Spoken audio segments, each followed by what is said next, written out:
How impressed were you with his running ability?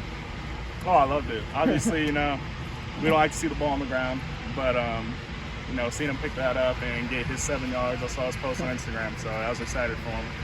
Just in general, how did you feel like the running game did in that first game?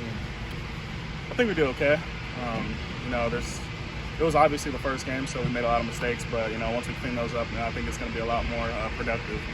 A couple of the young guys got some carries. TJ, what did you think of him in particular? Yeah, I was excited to see him get on the field. He runs hard downhill.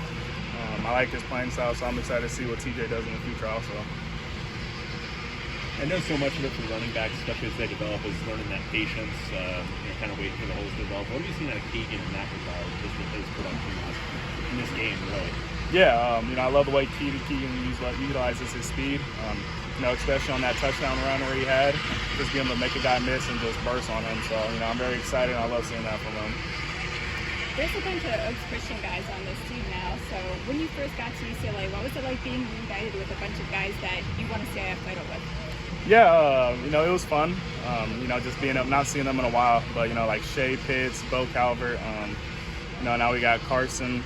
So, it's always nice to be reunited with teammates, especially coming back from high school. Is it kind of cool to see the Oaks lineage kind of continue with Carson, too? Yeah, and, I hope it still continues even further down the road. Were they, when you were making your decision to transfer here, were they kind of in your ear at all saying, yeah, we'd love to have you, come on? Yeah, I'm really close with those guys, so, yeah, just talking to them over the phone and stuff like that, Yep. How did you deal with the heat out there Saturday? What were you doing to stay fresh? Yeah, a lot of it just came from the preparation, especially the practice that prior week.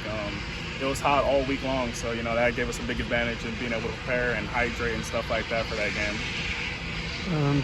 A little bit last week and going into this week, the theme seems to be respecting the opponent. How hard is that to do when, there isn't that marquee non-conference opponent on the schedule? To, avoid like a letdown or anything like that?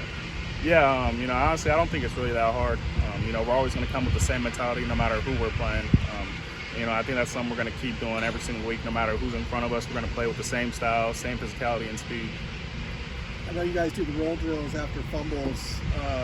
The guys who've had to do it the last week or so, is that how brutal has it been for them? Have they said anything funny or interesting about just how hot it's been on the turf? Oh, yeah. You definitely don't want to fumble, especially having those. So, yeah, you definitely don't want to fumble. Have you had to do it? Yeah, I've done it. I've done it in my past. What does that feel like when it's hot? You need a couple guys around you spraying your forearms with some water. So, yeah, it gets a little hot on the ground. Awesome.